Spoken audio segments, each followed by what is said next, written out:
रूपाली जी, राधे राधे गुरु जी। गुरुदेव आपके चरणों में कोटि कोटि प्रणाम। गुरुजी, कभी कभी पूजा करने में मन नहीं लगता, फिर भी नित्य कर्म हेतु पूजा करते हैं। क्या इस प्रकार की गई पूजा फलदायी है? हाँ, व्यर्थ तो नहीं जाएगी। व्यर्थ तो कोई कर्म नहीं जाता, चाहे पाप कर्म हो चाहे पुण्य कर्म हो। ये तो भगवत पूजा है, ये कैसे व्यर्थ चली जाएगी? पर यदि भाव से किया जाए तो बहुत जल्दी और ज्यादा लाभ मिल जाएगा। जैसे हम अपने बच्चे को जब भोजन पवाते हैं तो कैसे पवाते हैं? मेरा बेटा, कोई पुण्य कोई लाभ की बात थोड़ी रहती है। वो अच्छे से भरपेट पाले, यही लाभ है हमारे को। नहीं होता? माँ जो ऐसे डांट के कहती है ये खा ना तू, ये पी। अब उसे पूछो कि तुम्हें अगर वही माँ किसी संत को पवाएगी तो उसके अंदर भावना होगी कि पुण्य मिलेगा। ध्यान रखना, नहीं होती?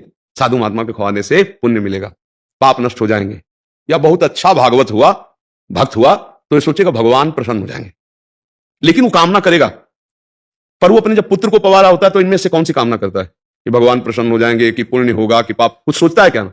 उसे पूछो क्यों नहीं सोचता, तो कहेगा मेरा बेटा, इसके लिए सोचने की जरूरत क्या है? तो मेरे भगवान है। आप देखो, घूम के आओ, मेरे भगवान है। अब भाव में भर करके बढ़िया चार रोटी थोड़ी सब्जी भाव में भर के भोग लगा रहे हैं। प्रभु पाओ मुझ गरीब के पास। वो ऐसी पूजा हो रही है कि आपको समझ में आ जाएगा क्या हो। बाजार गए, कोई इत्र थोड़ा सा अपने सब्जी लाने के पैसे से काट करके उससे इत्र ले लिया और प्रभु को ले। प्रभु, पूजा का स्वरूप ये भाव। वस्तुओं से ज्यादा भाव, पर वस्तु को लेकर भाव आता है नहीं, वस्तु को लेकर। जैसे चोखा मेला जी बाजार गए थे अपने घर की ठाकुर के लिए सब्जी लाने, देखा बड़े बड़े केले रखे। तो कहा केले तो बहुत सुंदर है, बहुत रसीले लग रहे हैं, ये विट्ठल भगवान के लिए बहुत अच्छा रहेगा। अब जो पैसे थे उससे केले खरीद लिए। भाव का विषय देखना, सेवा का। दरवाजे पे गए, अंदर तो निषेध था उनके लिए। पहले पूर्व में वर्ण परंपरा, कुल परंपरा, इसका बड़ा विधान, तो उन्होंने कहा केले ठाकुर जी को भोग लगा दो। अरे तेरे हाथ के केले थोड़ी ठाकुर जी पाएंगे। उनका इन्होंने हमसे कहा है, बहुत उच्च कोटि के महापुरुष हैं चोखा मेला जी, महाराष्ट्र के बड़े महाभागवत हुए हैं। ठाकुर जी से कहा अगर आपको पाना नहीं था तो मेरे अंदर प्रेरणा क्यों की? और जब हम लाए तो आप मना कर रहे हो। तो विट्ठल भगवान की सेवा के पार्षदों ने कई बार समझाया, जब नहीं माने तो जो वहां सेवा में थे गेट के, उनको आदेश किया तो धक्का मार के उनको बाहर कर दिया। अब वो अंदर से देखो, भाव का खेल। अंदर से बड़े दुखी हुए कि प्रभु जब जानते थे कि मैं इस कुल में जन्मा हूं तो आपने प्रेरणा क्यों की? और क्या मैं आपका नहीं हूं? आज इसका निर्णय कीजिए। नहीं, मेरी समझ में नहीं आ रही है बात आपकी कि ऐसा आपने क्यों किया। पहले प्रेरणा की, फिर धक्का मार के बाहर निकलवा दिया। तो आप जानते नहीं थे प्रेरणा करते समय कि मैं कौन हूं? क्या मैं आपका नहीं हूं?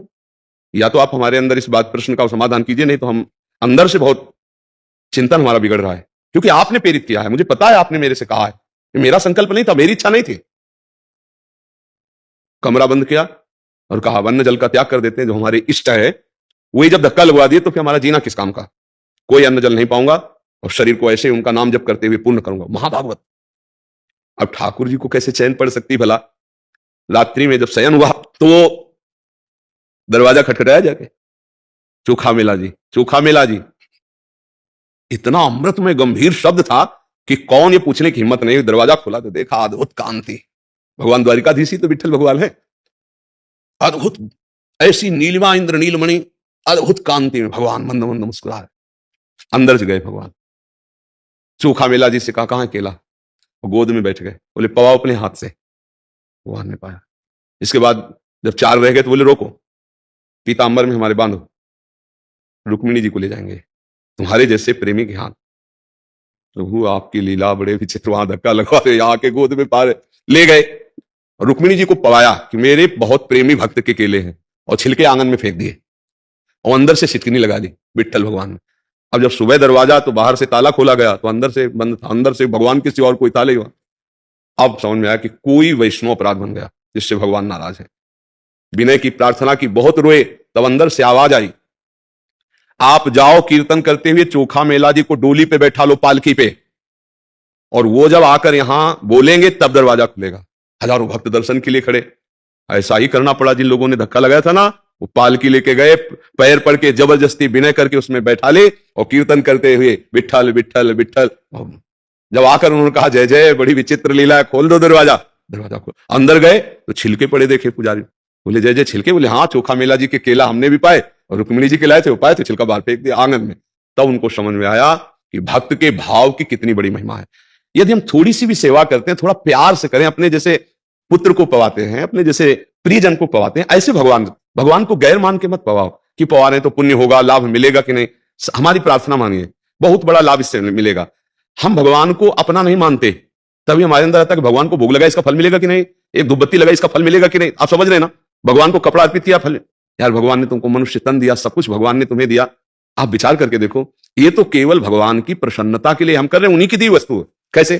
कई बार बताया, जैसे आप बाजार से 4 सेव लाए, आपके 4 बेटे हैं, चारों को दे दिया, एक बेटा सेव लेकर दौड़ के आया और आपके गोद में चढ़ के आपको भोग लगा, पापा पाइए, आपको कैसा लगेगा?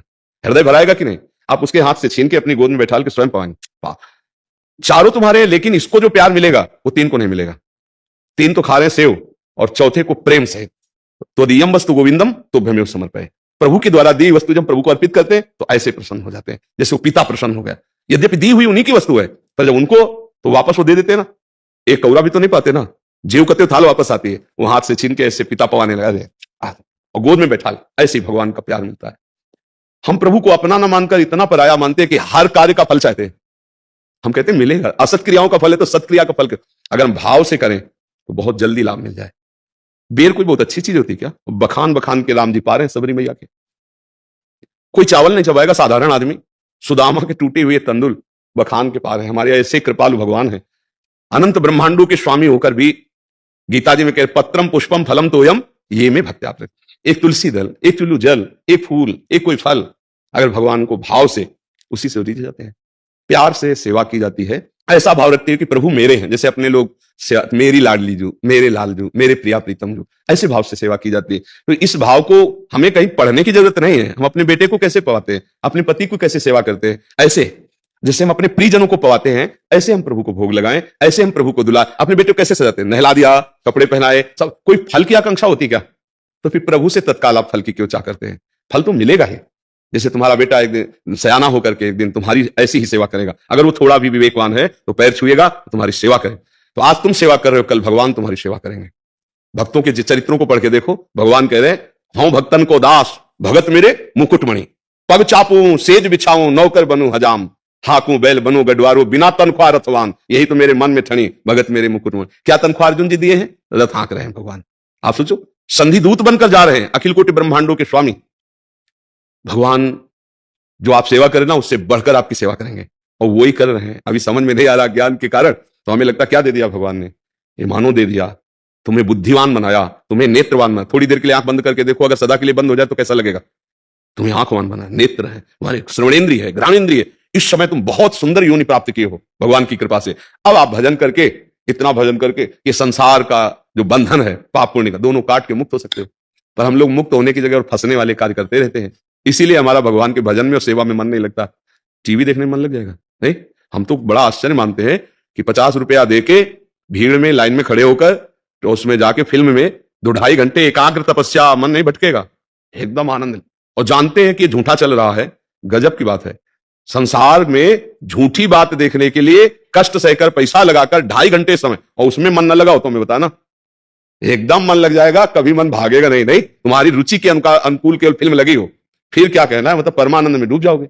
और जब भगवान सत्य हैं और उनका भजन करने बैठो तो वहां 2.5 घंटे 2.5 मिनट भी सही ढंग से भजन नहीं हो ले पाएगा, मन भाग पड़ेगा, तो है कुछ गड़बड़ी है। इसका मतलब ये माया मुझे सत्य से हटाना चाहती है, इसीलिए इससे लड़ना पड़ेगा। हम प्रभु का नाम जपेंगे, प्रभु के गुण गाएंगे, जबरदस्ती प्रभु की सेवा में रहेंगे और हर कर्म प्रभु को समर्पित करेंगे, माया पर विजय प्राप्त कर लेंगे। तो ये भाव अगर नहीं भी बन रहा तो भी भगवान की सेवा व्यर्थ नहीं जाती, पर भाव से करे तो भगवान बहुत जल्दी कृपा करते हैं, क्योंकि भगवान वस्तुओं के तो भूखे है नहीं। सब कोई जानता है भाव का भूखा हूं मैं। हाँ, भगवान को भूख कैसे लगती? तुम्हारे भाव से।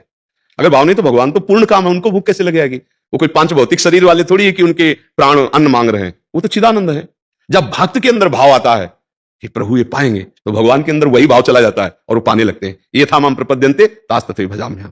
एक गजब की बात है कि सुदामा के सूखे चावल के टुकड़े बखान कर पा, रुक्मिणी जी सोच रही हैं 56 भोग लगाती हूं, कभी वाह नहीं कहा, और ये रोमांचित हो रहे हैं सुदामा जी के तंदुल पाक। क्या भाव, दैन्यता, मुझ गरीब के पास है ही नहीं कुछ कि द्वारिकाधीश को दूं, तो छुपाए थे। तो कहा क्या लिए हो? ऐसे छीन के मलिन कपड़े में।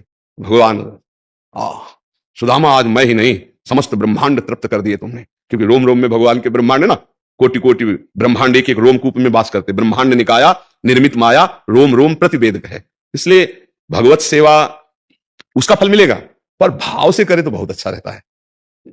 एक सेवा कर लो केवल भाव से, चाहे प्रातःकालीन कर लो, चाहे राजभोग वाली कर लो, और तो दिनचर्या चली रही, पर एक सेवा भाव से कर लो। मेरे प्रभु, वो छवि नहीं है, वो गोपाल जी ऐसे नहीं बैठे हैं, प्रियालाल साक्षात देखो कण कण में है, तो वो तो है ही है, प्रभु है ही है। तो वहां वैसे भोग लगाओ जैसे प्रभु को लगाया जाता है, जैसे अपने प्रियजनों को पवाते हैं। और लो, और अब देखा 4 रोटी सब्जी रख दिया और भाव किया प्रभु को, और इच्छा गरम गरम गए, 1 रोटी और घी से चुपड़े भाव प्रभु। जैसे कोई रिश्तेदार आवे, प्रियजन आवे, तो कैसे हम पवाते हैं? भगवान के लिए चिरौरी रख दिया है, कटोरी में पानी रख दिया, और आप हलवा और चाय लेकर कॉफी लेकर जा रहे हैं आप, तो भगवान या गरीब आदमी थोड़ी कि तुम्हारी चिरौरी की जरूरत थी। हाँ, अनंत ब्रह्मांडों के स्वामी। गांव में जानते हो, दुकान में जाए तो कहे नारियल दो, कपड़ा दे दो, सुपारी दे दो, तो बोले भगवान वाली ना, बोले हाँ। तो जो कतरने वाले खाने वाले नहीं लेते हैं वो अलग रखा जाता है, भगवान की सुपारी होती है। जो नारियल सूख गया है, जो नारियल, वो नारियल रखा जाता है, और एक कपड़ा आता ही है सत्यनारायण की कथा वाला, बोले कथा वाला कपड़ा चाहिए, मतलब सबसे घटिया कपड़ा, अब वो भगवान को समर्पित करे। तो ऐसे भगवान को भैया नहीं चाहिए कोई सामग्री। उनके नारियल के देखो बगीचे वो प्रकट किए हुए हैं, उनके पास कुछ कमी है? अनंत ब्रह्मांड उन्हीं के द्वारा। तो हाँ, अगर थोड़ी भी वस्तु भाव में भर करके, तो वो भगवान स्वीकार कर लेते हैं। तो ऐसी सेवा में विशेष लाभ नहीं मिलता कि भगवान के लिए कम पैसे वाली ऐसी निकृष्ट वस्तु, और अपने लिए अगर वही कहा जाए कि आप ये सुपारी, आप ये वस्तु का प्रयोग करेंगे, नहीं। दुकान वाला अलग रखता है, गांव की बात हम कह रहे हैं, क्योंकि उस समय गांव का एक लालटून होता है, वो सत्यनारायण की कथा के लिए होता है। जो सूखा नारियल होता है सत्यनारायण की कथा के लिए होता है, जो अंदर से खोखली सुपारी होती है सत्यनारायण के लिए होती है। हमें लगता है ऐसी पूजा तो करनी ही नहीं चाहिए। एक बार 24 घंटे में अगर आप कर सकते हो तो भाव से कर लो। जो भी तुम्हारे पास रूखा, आज तक हम देखा है भक्त चरित्रों में कि एक बाजरे की रोटी लेकर रोते हुए पवाया तो भगवान पाए, धन्ना जाट भगवान पाए। तो हमें लगता है अगर हम भाव से 2 रोटी और सब्जी कुछ भी ऐसे, नमक ही रख दो, हमारे प्रभु इतने कृपालु, अगर भाव है वास्तविक आपके पास नहीं, तो आप नमक रोटी रख के ऐसे कर दोगे, अखिल कोटि ब्रह्मांड नायक प्रसन्न हो जाएंगे। भाव भगवान देखते हैं, बस भाव से अगर करे तो बहुत अच्छा है। अगर नहीं भाव बन रहा तो करता रहे तो भाव बन जाएगा, करते करते कभी भगवान कृपा कर देंगे तो भाव बन जाएगा।